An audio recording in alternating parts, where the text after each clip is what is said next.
मरी सतगुरु संत आगार जन करिया वंदन करी पल पल बारंबार। नमो नमो हरि गुरु नमो नमो नमो सब संत जन करिया वंदन करी नमो नमो भगवन। अणिमे पद प्रकाश के दायक सतगुरु राम अनंत कोटि जन साई के तारि करूं पर शरणु सतगुरु दयाल को मुकैर दे हरि नाम नित्य प्रति संगत साध किया जीवन मुक्त सुख राम। सब धरती कागज करूं सब गण कलम कराय सात समझ शाही करूं श्री सतगुरु गुण विज्ञान जाय। सब आने राम राम।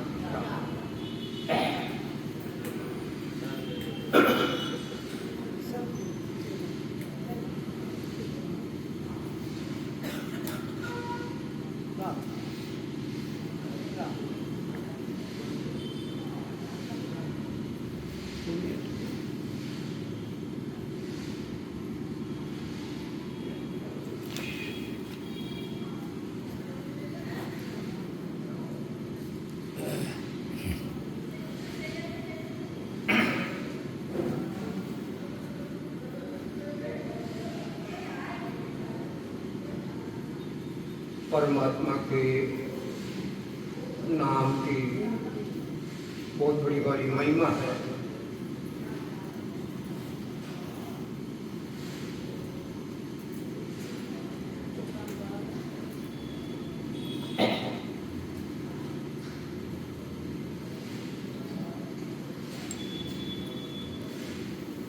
परमात्मा के नाम की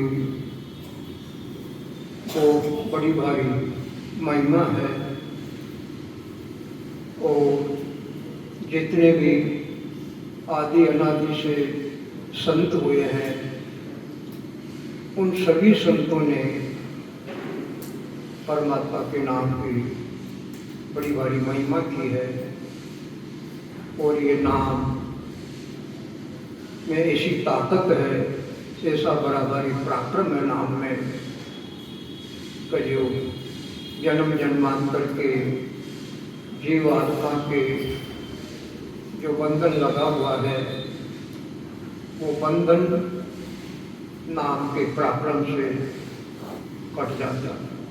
जो पराक्रम करने के ज्ञान में नहीं है, सेवा पूजा यज्ञ हवन व्रत उपवास तीर्थ यात्रा दान पुण्य कितना भी करो मगर इनसे कर्म करते नहीं है, इनसे सुखों की प्राप्ति होती है।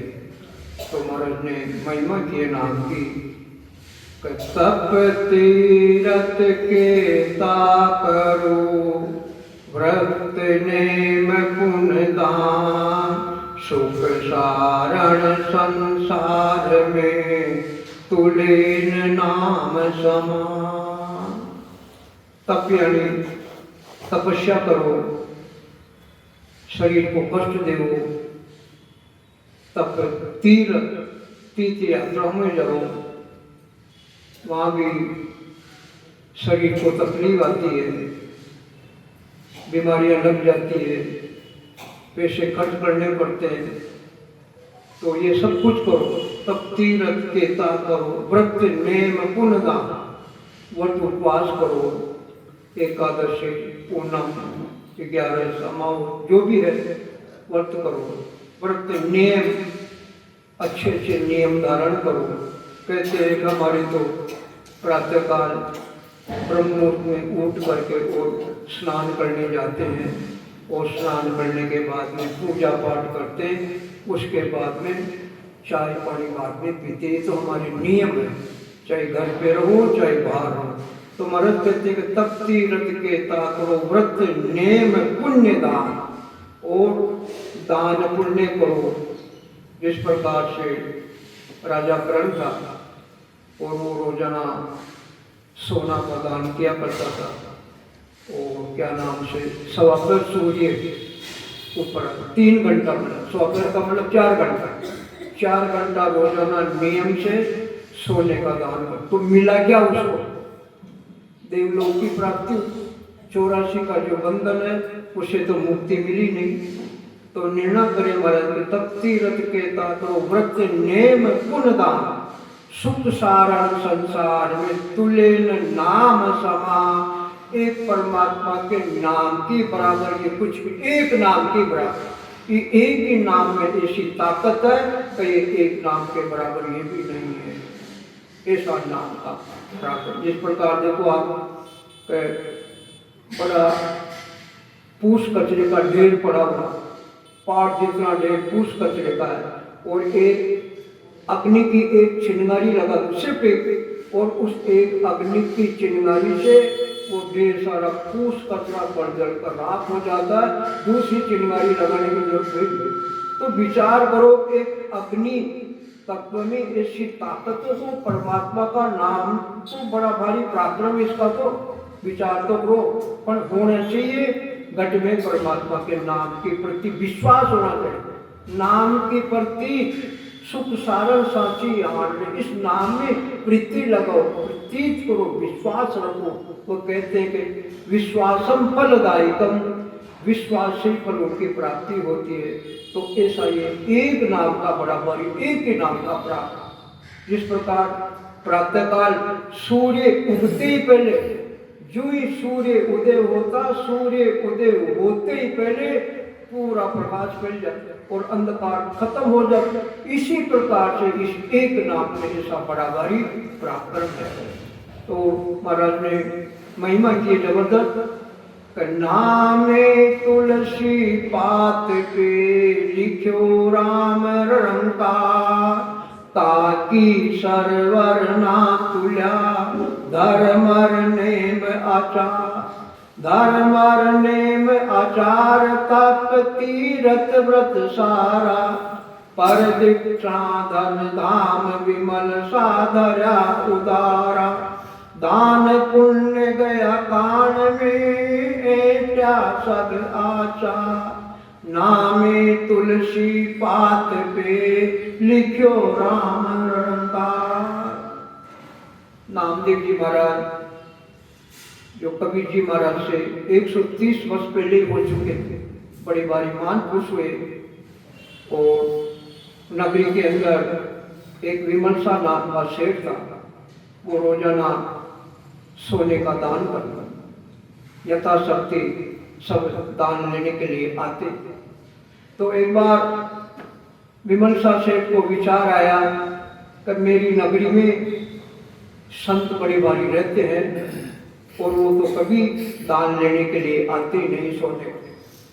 तो शेठ जी क्या नाम से नामदेव जी महाराज के यहाँ कुटिया में गए और उनसे विनती की, महाराज मेरी प्रार्थना आपसे, मेरी अर्जी है कि मैं रोजाना सोने का दान करता हूँ महाराज, और आप तो आते नहीं हो महाराज, सब आके ले जाते, आप तो आते नहीं। तो संत बड़े दयालु होते हैं, संतों के घट में दया का भाव होता, प्राणी मात्र के पर। तो नामदेव जी महाराज ने सोचा कि शेठ जी को अहंकार आ गया कि मैं तो रोजाना सोने का दान करता हूँ। अहंकार आ गया शेठ, तो अहंकार आ गया तो शेठ जी को डूबना पड़ेगा। तो महाराज के मन में दया का भाव आया कि चलो शेठ जी का अहंकार तो खत्म करना ही पड़ेगा, नहीं तो डूब जाएंगे बेचारे दान करते हुए। तो अब नामदेव जी महाराज विमल साहब सेठ से कह रहे कि सेठ जी मुझे तो चाहिए ही नहीं सोने का दान। कि महाराज सभी यथाशक्ति लेते, थोड़ा बहुत ही ले, मैं तो आपके पास आया हूँ, थोड़ा बहुत ही जितना उतना ही ले। कि मैं क्या करूँगा, टूटी फूटी तो चाहन है मेरी है। और फिर मेरी क्या नाम से रात्रि की नींद हराम हो जाएगी, भक्ति में बाधा पड़ जाएगी, कौन इसकी रक्षा करेगा, उपाड़ी कौन करेगा? कि नहीं महाराज थोड़ा बहुत तो ले। तो विचार किया, अच्छा कोई बात नहीं मानते हो तो कोई बात नहीं। तो एक तुलसी का पत्ता तोड़ा और उस पर एक शिव पुराण का नाम लिख के दे दिया कि शेठ जी आप नहीं मानते हो तो चलो इसकी बराबर दान दे दो। अब शेठ जी ने तुलसी के पत्ते को हाथ में लिया और बोला महाराज दान भी ले लो, इतना ही, ये तो बिल्कुल फूंक देते उड़ जाएगा ये पत्ता। तो तब आप मानते ही नहीं हो, मैं तो आपका भाव रखने के लिए, चलो भाई शेठ जी का भाव रख, तो आप तो इसकी बराबरी दो। तो उस तुलसी के पत्ते को तराजू में रखा, वो रखने के बाद में दान पुण्य सेवा पूजा व्रत उपवास अनेक प्रकार के आचार विचार तब तीर्थ यात्राएं सब कुछ दान पुण्य में लगा, कंप्लीट उसको लगा। और जितना भी घर में सोना था वो भी डाल दिया, अड़ोसी पड़ोसी लाके वो भी रख दिया, मगर वो बिल्कुल पलटा टस्से मसी नहीं हुआ। तो विचार करो कितना बड़ा भारी उस नाम में पराक्रम है कि इतना रखते हुए भी वो पलटा टस्से। तो ऐसा पराक्रम इस नाम में है। तो कहने का मतलब और होना चाहिए गट के अंदर नाम के प्रति विश्वास होना चाहिए। तो कहने का तात्पर्य एक ही है कि भक्ति करो, परमात्मा के नाम का सुमिरन करो, तो प्रेम से करो, भाव से करो, विश्वास से करो। चाहे 1 घंटा ही करो, 3 नहीं 1 घंटा ही करो, पर उसमें भी प्रेम और भाव से करो। महाराज ने सबसे पहले यही लिखी, भेद सहित ज्ञान घट आवे, प्रेम भाव ने छो मन पावे, मोक्ष मिलन की यही उपाय, और नहीं सृष्टि में भाई। भेद सहित ज्ञान घट आवे, प्रेम भाव ने छो मन पावे। प्रेम से भाव से विश्वास से इस परमात्मा के नाम को श्वास और उश्वास से रटे और मन लगाए और सूर्त लगाए, तब क्या होता तो ज्ञान घट में आवे। जब जाके वो 5वां जो केवल्य ज्ञान है, वो 5वां केवल्य ज्ञान घट यानी शरीर में प्रकट हो जाता। और मोक्ष मिलन की यही उपाय, और नहीं सच्चे में भाई मोक्ष की राह मिलने का उपाय तो ये एक ही है, और दूसरा संसार के अंदर है ही नहीं। तो कहने का मतलब वो प्रेम और वो प्रीति इस परमात्मा के नाम में लगाओ, तो ऐसा ये परमात्मा के नाम का पराक्रम है। परीक्षित सिमरो 7 दिन, परीक्षित सिमरो 7 दिन, सट दिलीप एक जान, नामे तो भारी करो, हलको करो राम, हलको करो राम, पात जू पाण तार, पात भया गिर मेर दास जू मना विचारा, सुख राम नाम चिंतामणि, ए मन चिंता काम, परीक्षित सिमरो 7 दिन, सट दिलीप एक जान। राजा परीक्षित ने इस परमात्मा के नाम को 7 दिन तक रटा और क्या नाम से उनकी अधोगति चल गई। तो ऐसा ये नाम है, इसके पराक्रम से राजा परीक्षित की अधोगति चल गई और सदगति को प्राप्त हुई। तो परीक्षित सिमरो 7 दिन, सट दिलीप एक जान। और राजा खटवांग का, देखिए पुराने जमाने में सतयुग त्रेता द्वापर में देवताओं के और राक्षसों के लड़ाई होती थी, युद्ध होता था। तो राक्षसों का पलड़ा सदैव भारी होता था, राक्षस देवताओं से ज्यादा शक्तिशाली। तो राक्षसों को जीतना बहुत खाने की दाल, जीत नहीं पाते। तो बड़े बड़े जो धुरिंधर राजा महाराजा होते थे लड़ाई में निपुण, वो क्या नाम से देवताओं की सहायता के लिए जाते युद्ध में। तो एक बार की बात है, देवताओं के और राक्षसों की लड़ाई हुई और उसमें राजा खटवांग क्या नाम से देवताओं की सहायता के लिए लड़ाई में गए और परमात्मा की कृपा से उस लड़ाई में देवताओं की जीत हुई और राक्षसों की हार।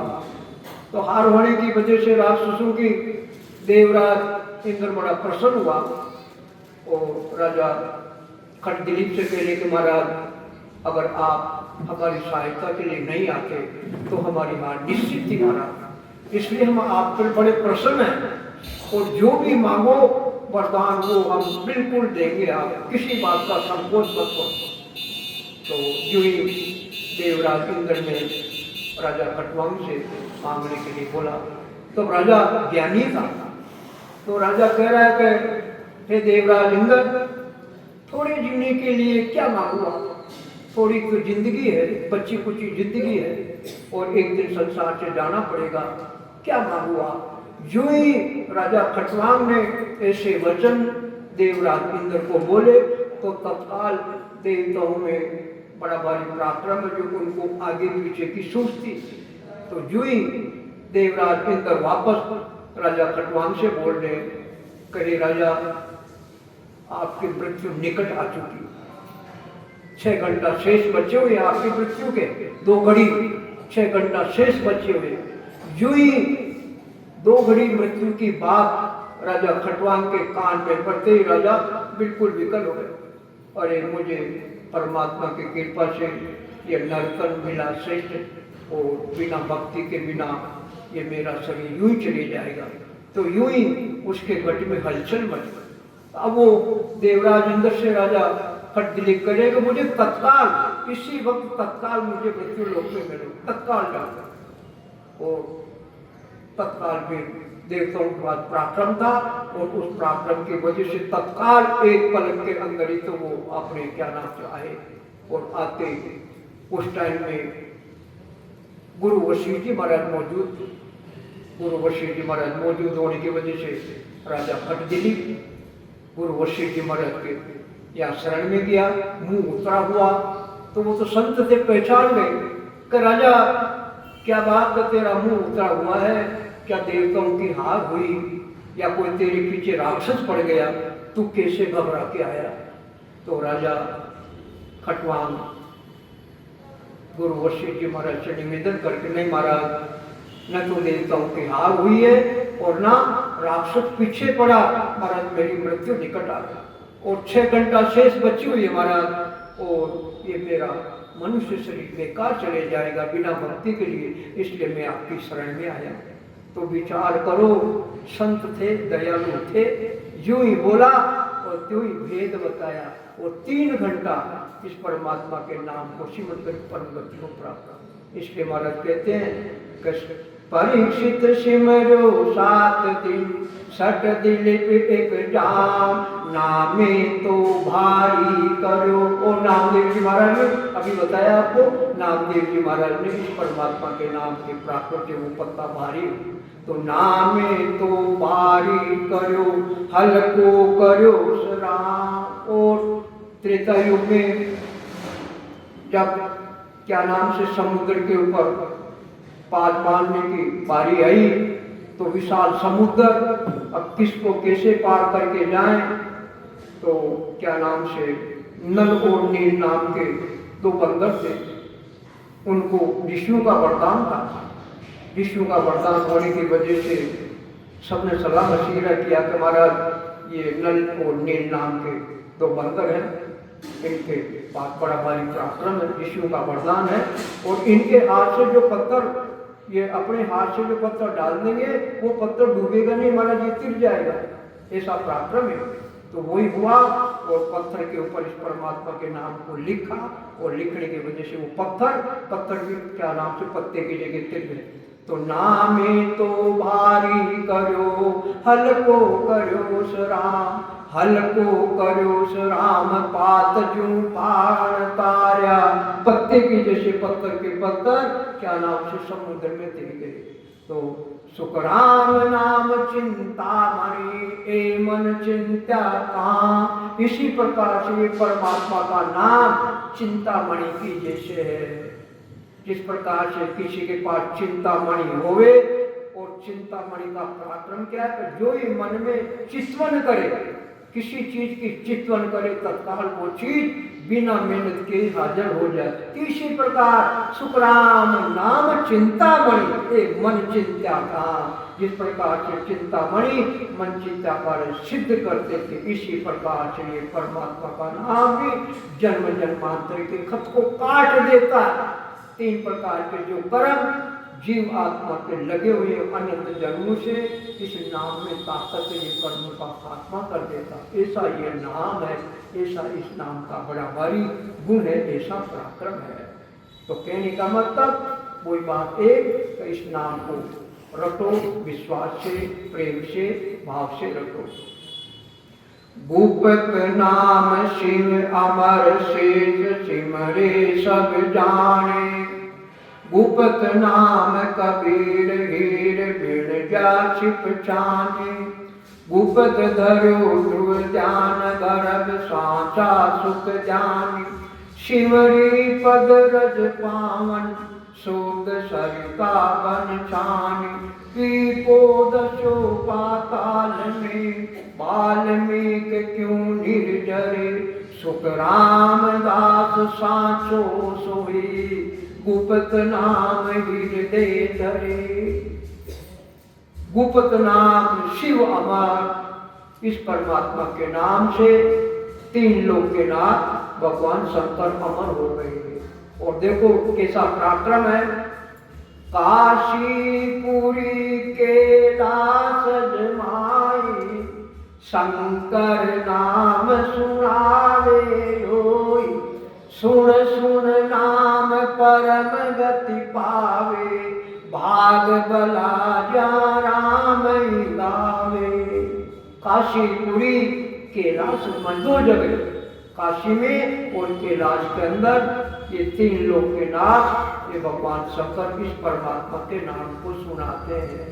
और सुन सुन नाम परम गति पावे, जो जीव अधोगति में चले गए और वो भी इस नाम को सुने तो सुन सुन नाम परम गति पावे, उनकी भी अधोगति चल जाती है और परम गति को प्राप्त। ऐसा ये नाम है, सुन सुन नाम परम गति पावे और भाग भला जा राम ही गावे। और संसार में उन स्त्री पुरुषों का भाग्य बड़ा भारी है जो रात दिन इस परमात्मा के नाम को गाते हैं, यानी श्वास और उच्छ्वास से इसको रटते हैं। और इस रटने के पराक्रम से जो खत है जीवात्मा के वो सारे खत खत्म हो जाते हैं। तो ऐसा ये नाम का पराक्रम है। इसलिए भूपत नाम शिव अमर, इस नाम के द्वारा 3 लोक के नाथ भगवान शंकर अमर हो गए। शेष शिव रे सब जाने, पाताल लोक में भगवान शेष जी महाराज 1000 फण और एक में 2-2 जिब्या, यानी 2000 जिब्या से इसी परमात्मा के नाम को रात दिन रखते हैं।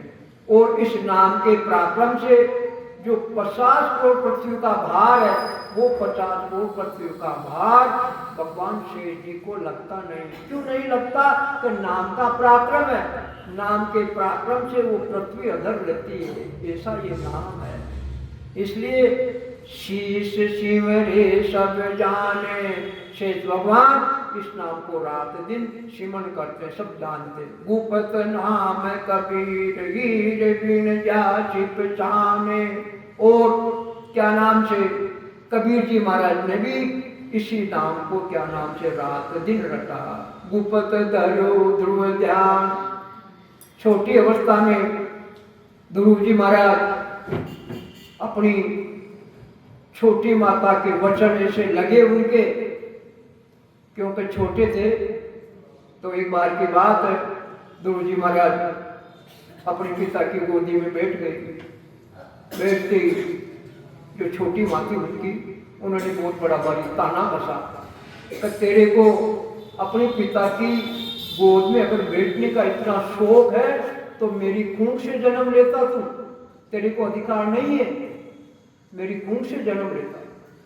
तो ही छोटी माता के वचन ध्रुव जी महाराज को लगे, तत्काल रोने लग गए और अपनी माँ के पास आए।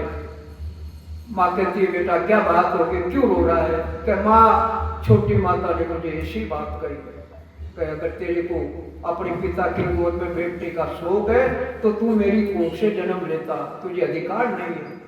मेरे जो कोख से जन्म लेने वाला पुत्र उसको अधिकार। तो देखो माँ भी हो तो ऐसी हो संसार में।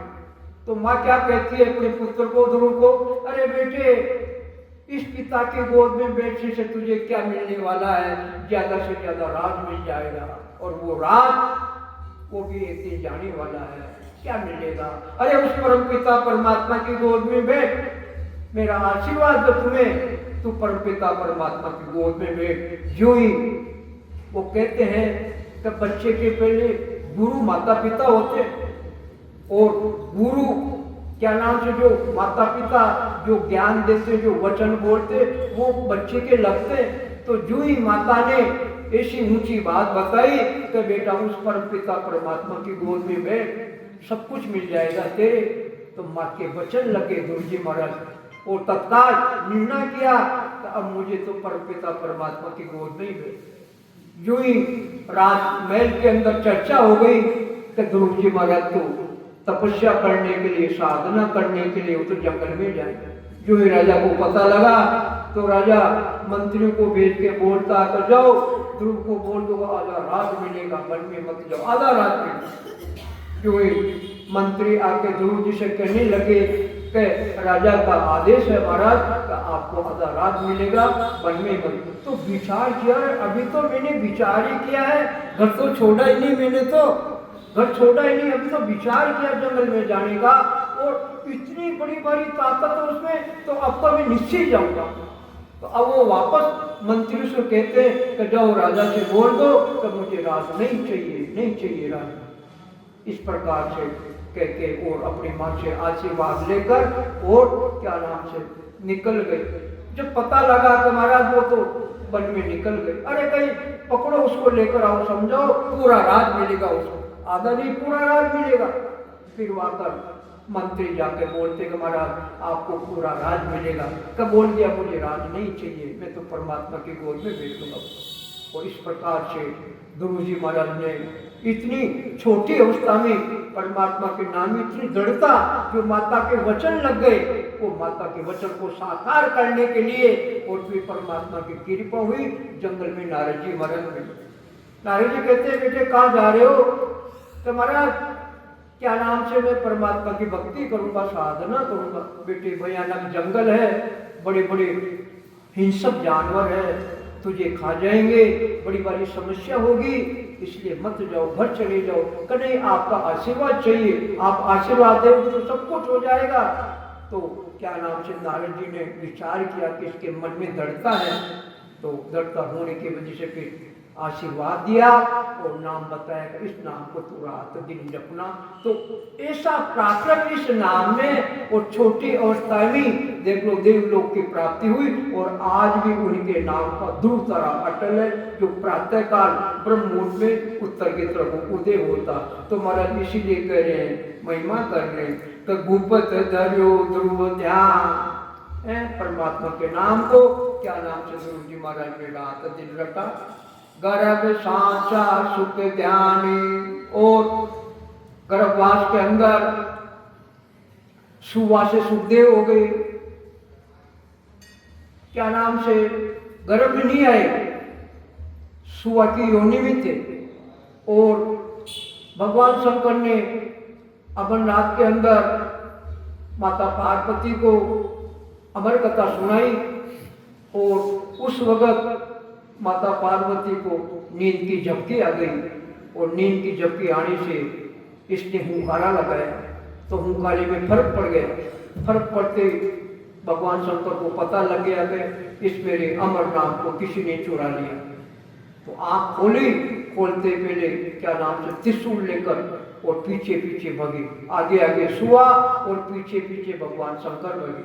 तो भगते भगते वेदव्यास जी की पत्नी जिसका नाम सीता था, वो छत के ऊपर क्या नाम से अपना सिर धो के उसको सुखा रहे थे, तो मुंह इससे खुला था। तो जो ही मुंह खुला देखा तो तत्काल मुंह अपने मुंह के अंदर प्रवेश करके पेट के अंदर प्रवेश, 12 साल तक सुखदेव ने क्या नाम से अपनी माँ का गर्भ कोई गुफा बना ली और इस परमात्मा के नाम को रटा। और इस नाम के पराक्रम से देवता ब्रह्मा विष्णु महादेव इकट्ठे हुए और आकर बोला कि हे दुखदेवा, गर्भ से बाहर निकलो। तो ने सारी मर्यादा खत्म कर दी। 12 साल तो गर्भ से अंदर में है, तेरी माँ को तकलीफ है, बाहर निकल। तो अंदर से आवाज आई कि मेरी माँ को पूछो आप कि इसको तकलीफ है या नहीं है। फिर पूछा तो बोलो आपको कि मुझे तो कोई तकलीफ है, आनंद है, मुझे तो आनंद है, कोई तकलीफ नाम की चीज है। तो कहने का मतलब सुआ से फिर सुखदेव नाम पड़ा। और जो ही गर्भ से बाहर आए और जो ही बैकुंठ से विमान आ गया लेने के लिए, तो चलो बैकुंठ से विमान आया, चलो आप बैकुंठ में गए। जाने के बाद में पूछा कि यहाँ क्या मिलेगा, कि यहाँ अनंत प्रकार के सुख भोगो। और फिर जो ही पुण्य आपका क्षीण होगा तत्काल वापस मृत्यु लोक में जाना पड़ेगा। तो तत्काल बोला मुझे ये सुख नहीं चाहिए। ये सुख क्या काम का कि वापस फिर मैं मृत्यु लोक में जाकर अनंत प्रकार की योनियां भोगूं, वो वापस क्या नाम से मृत्यु लोक से वापस क्या नाम से देव लोक से वापस बैकुंठ से वापस आए। और पिताजी से बोला कि पिताजी मेरा विमान तो बैकुंठ में जाकर अटक गया। तो पिताजी ने कहा बेटा तुम बैकुंठ में चले गया? तो हाँ पिताजी, तो तुझे क्या चाहिए? तो मुझे तो मोक्ष की प्राप्ति चाहिए। तो ये ज्ञान तो मेरे पास है ही नहीं, तू तो मेरे से 10 कदम आगे है भाई, तो मुझे तो मोक्ष चाहिए पिता। तो मोक्ष के लिए तो राजा जनक है, उनकी शरण में चले जाओ, उनके पास ये ज्ञान है, ये भक्ति का भेद है, उनकी शरण। तो कहने का तात्पर्य महाराज हमें यही समझा रहे हैं, गर्भ सांचा सुख ध्यानी, शिवरी पद रज पावन, शुद्ध सरिता बन छानी। शिवरी त्रेता युग में माता शिवरी जो निम्न जाति में जन्म लिया, नीची जाति में जन्म लिया। पहले के जन्म में ऋषि पुत्री थी, ऋषियों की पुत्री थी, बड़ी सुंदर थी। और उनके पिताजी और ये दोनों बन के अंदर साधना किया करते थे दोनों। तो एक बार की बात है कि पिताजी जंगल में फल फूल लेने के लिए निकल गए। पीछे से एक राजा आया और राजा आते सुंदर थी वो, तो देख के मोहित हो गया। और उस राजा ने क्या नाम से ऋषि की पुत्री के साथ कुकर्म किया और कुकर्म करके वो वहां से निकल गए। इतनी देर में ऋषि कुटिया पे आते हैं। आने के बाद क्या नाम से अपनी पुत्री से कह रहे हैं कि बेटा ये आज ये जो आश्रम है, ये कुटिया मुझे डरावनी लग रही है और मुझे ऐसा प्रतीत हो रहा कुछ अनहोनी घटना हुई है यहाँ। इसलिए बेटा तू मुझे सत्य बात बता दे, कैसी तेरे साथ कोई घटना मुझे सत्य बता दे। तो जो ही पिताजी ने अपनी पुत्री से कहा तो वो पुत्री सारी बात कहती है कि पिताजी एक राजा आया और राजा ने मेरे साथ ऐसा गलत काम किया। जो ही अपनी पुत्री के मुख से वचन निकले तो ही क्या नाम से ऋषि को क्रोध आ गया, बड़ा भारी गुस्सा आ गया। और क्या नाम से ऋषि कहते हैं अपनी पुत्री से कि बेटा बिना मन की इच्छा के द्वारा ऐसा संसार में तो काम हुआ है ना होगा। तेरे पास तो ऐसी ताकत थी, साधना का पराक्रम था। अगर तू चाहती तो उस राजा को अपनी साधना के पराक्रम से भस्म कर सकती थी, ऐसा पराक्रम था तेरे पास। मगर तूने अपने पराक्रम को काम नहीं लिया। क्यों नहीं लिया? तो तेरी इच्छा थी। इसलिए जा मैं तुझे श्राप देता हूं, मेरा श्राप जे, और तू नीच घर में जन्म ले और तेरी शकल तेरी सूरत बिल्कुल बदसूरत होगी तेरी, जो तुझे देखकर लोग डरेंगे। ऐसा अपने क्रोध में आकर और वो ऋषि अपनी पुत्री को श्राप देते क्या नाम से वो चरणों में गिर गई। पिताजी फिर मेरा क्या होगा, मेरी गति कैसे होगी? श्राप तो आपने दे दिया और मैं श्राप को झेलती हूँ, पर मेरी गति कैसे होगी? तो बोला बेटा भक्ति का पराक्रम निष्फल नहीं जाता। उन्हें भक्ति की साधना की, उसका पराक्रम निष्फल नहीं जाएगा। और त्रेता युग में 3 लोक के नाथ मर्यादा पुरुषोत्तम राम जी महाराज अपने छोटे भाई जगतजननी माता सीता के साथ वनवास में आएंगे और सीता माता का हरण हो जाएगा। और यहाँ पर मातरंग नाम के ऋषि है, बड़े भारी ऋषि है, वो परमात्मा के क्या नाम से जन है, उनको तेरा शरणा मिलेगा माता ऋषि का, और उनसे ज्ञान मिलेगा, उनका आशीर्वाद मिलेगा, और 3 लोग के नाथ तेरी कुटिया पे आएंगे तो पवित्र हो जाएगी। ये मेरा वचन है। इस प्रकार से अपनी पुत्री को श्राप भी दे दिया, और श्राप किस प्रकार से वो सारी बात बता। और उधर दंडक को भी श्राप दे दिया ऋषियों ने। दंडक को श्राप दे दिया कि हे दंडक वन, मेरा श्राप है तुझे, तू पूरा वन हरा भरा पूरा सूख जा बिल्कुल। तो वो दंडक वन हाथ जोड़ के ऋषि ने प्रार्थना करेंगे, महाराज मेरी कौन सी गलती है इसमें, मैंने ऐसा कौन सा बड़ा भारी पाप किया महाराज जो मुझे आप श्राप दे रहे हो।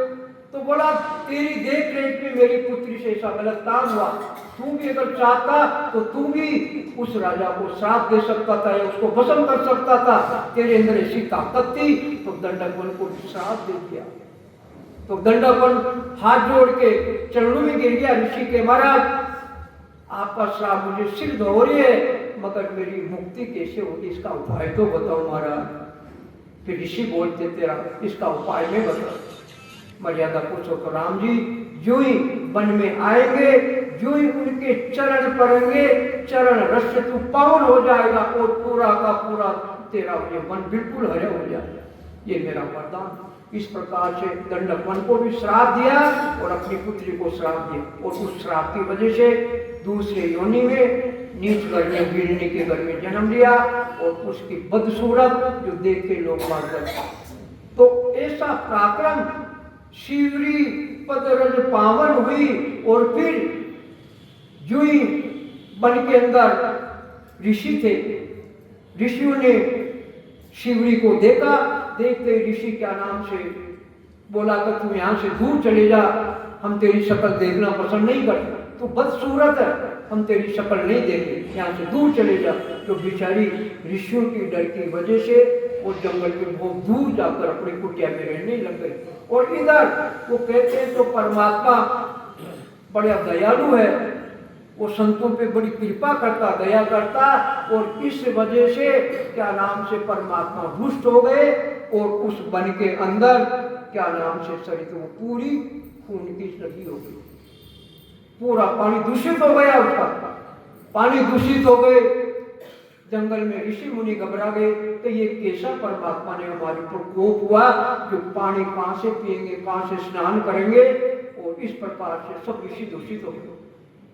मर्यादा पुरुषोत्तम भगवान श्री राम जी माता सबरी के आश्रम पर आए और सबरी को पावन किया। फिर ऋषियों के वहां गए, सब ऋषियों ने मर्यादा पुरुषोत्तम राम जी से प्रार्थना की कि महाराज ये पूरी सरिता है, ये पूरा पानी दूषित हो गया महाराज, और हम तो बड़ी भारी दुखी हो गए महाराज, और इसको आप पावन करिए। वो बोला मेरे में ताकत नहीं है। क्यों? तो परमात्मा को संतों का मांग रखने के लिए, संतों को ऊंचा चढ़ाने के लिए, मांग रखने के लिए ऋषियों से कहते हैं तो जाओ वो वन के अंदर कुटिया में सबरी है, उसको लेकर आओ। कि सब ऋषि गए, जो ऋषियों का टोला गया, देखते बेचारी वो तो घबरा गई कि ये मेरे को मारने कूटने के लिए आए। पहले तो मैं परेशान हो गई, और भूत जंगल में बहुत दूर आकर ये टूटी फूटी छान बनाई, और फिर ये मेरे पीछे लगे हुए, तो बेचारी वो तो घबरा गई। तो ऋषियों को पता लगा है कि ये बेचारी घबरा गई। वो सब ऋषि हाथ जोड़ते हैं कि घबराने की जरूरत नहीं माता, हम तो तुम्हारी शरण में आए। और 3 लोक के नाथ मर्यादा पुरुषोत्तम राम जी आपसे बुला दिया। तो ऋषियों के कहने से माता सबरी ऋषियों के साथ में आई, और आने के बाद में मर्यादा पुरुषोत्तम राम जी ने माता सबरी से बोला हे सबरी, ये जो बंदा पानी है इसमें तेरा चरण रख लगाइए, पावन हो। भगवान राम जी के कहने से माता सबरी ने चरण रज लगे और चरण रज लगते ही वो पावन हो गया, पवित्र हो गया जल। तो कहने का मतलब वो पराक्रम किसका था?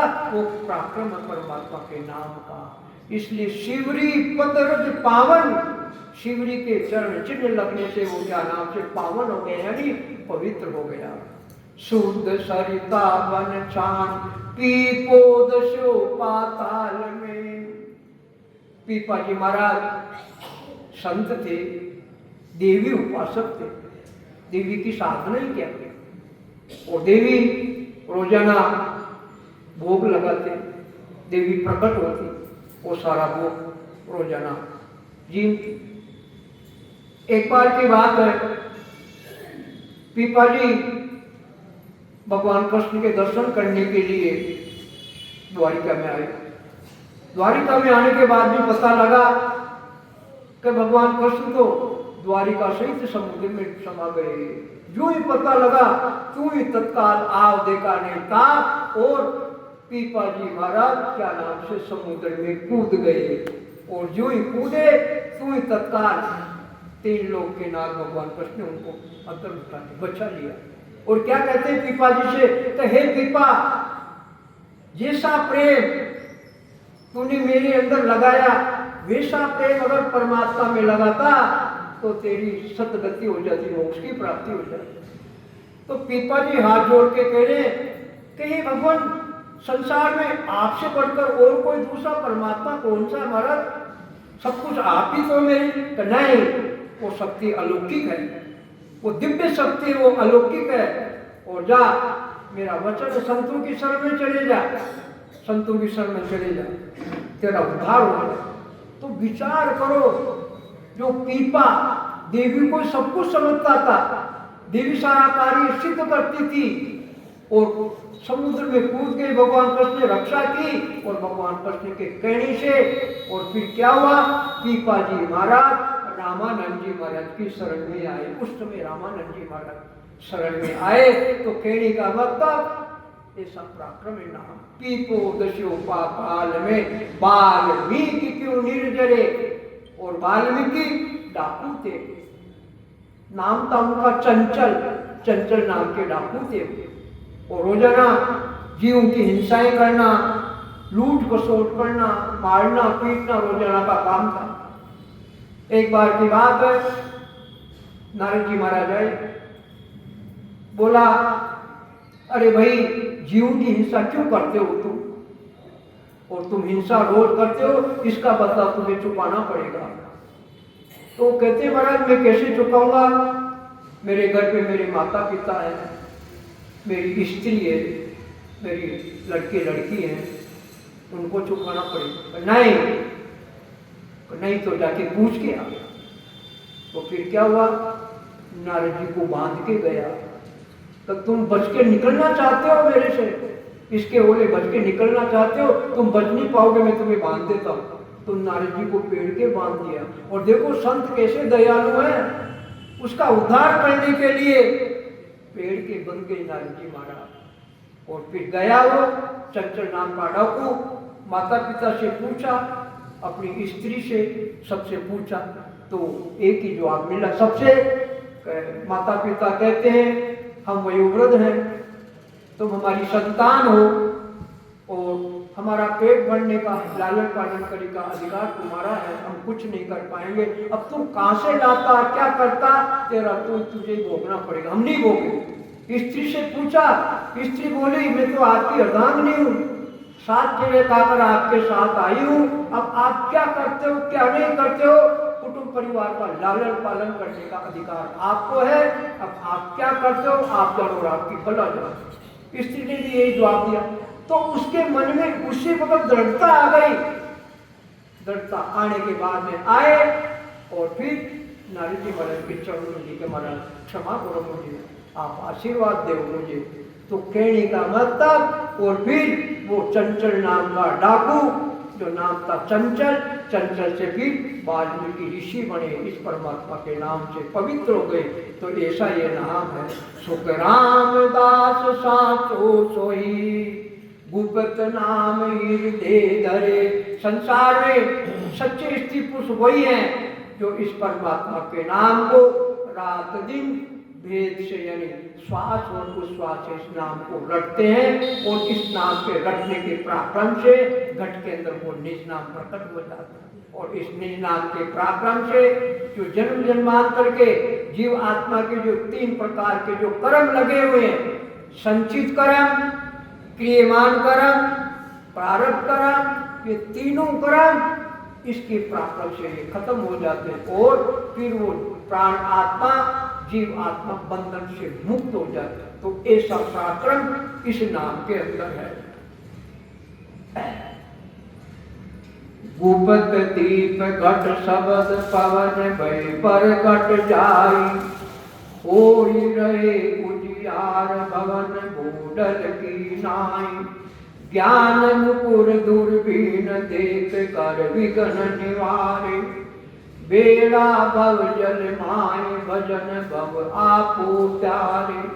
परगट नाम नरपत मरु अरु पाव चली प्राक्रम जड़ी, जन सुखिया बिन जे जतन रतन अमोलक गांठरी। गुपत दीप घट शबद, दीपक को जलाओ और जलाने के बाद में गुपत यानी उसको कमरे में रखो तो उस दीपक को हवा का भय नहीं लगता। क्यों? वो बुझता नहीं।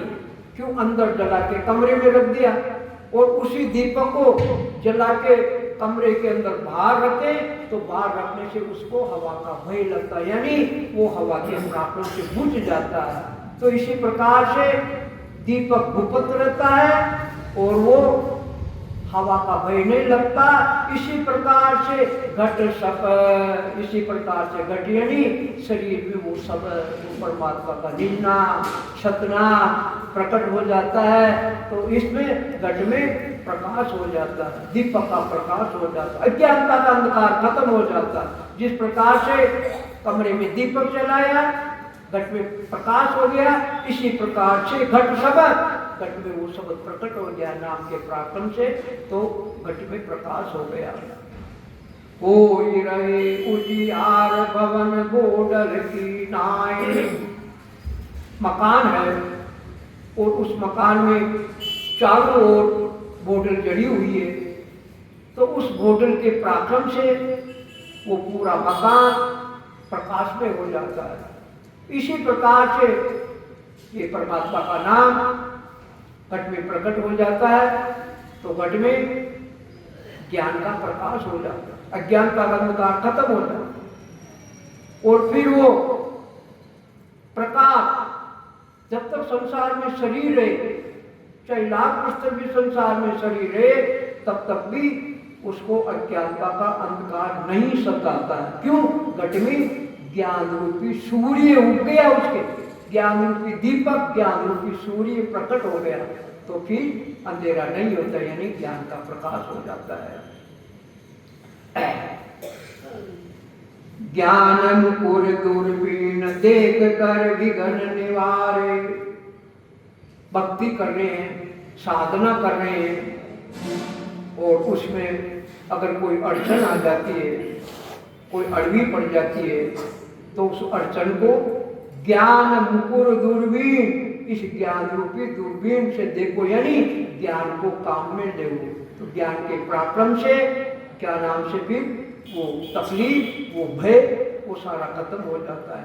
बेड़ा भव जल माय भजन भव आपो तारे, ये जीव रूपी नौका, ये जीव रूपी नौका ये भवसागर के अंदर पड़ी हुई है। तो ये जीव रूपी नौका भवसागर के पार कब होगी? भजन भव आपो तारे, भजन यानी इस परमात्मा के नाम को सुमिरन करेंगे, इस नाम रूपी नौका में बैठेंगे। और नौका में बैठने से काम नहीं चलेगा। नौका में बैठ गए और नौका को चलाने वाला नाविक दोनों चाटों से नौका को नहीं चलाएगा तो वो पार नहीं होगी। इसी प्रकार से नाम रूपी नौका में तो बैठ गए, मगर ये दोनों चाटियां काम में नहीं ली, यानी श्वास और उच्छ्वास रूपी इस चाटनी को काम में नहीं ली तो फिर क्या होगा, ये नाम लोकी लोका भवसागर में डूब जाएगी। तो ये कब करेगी, सांस और उश्वास से दोनों चाटनी चलाओ, जब जाकर इस परमात्मा के नाम से, ये क्या नाम से, भवसागर से पार हो जाएगी। पार घट नाम अंदर पद मारो। एक राजा था, वो भूपत रात दिन सिमरण करता था और उसका भेद रानी को भी नहीं था। तो रानी मन में विचार करती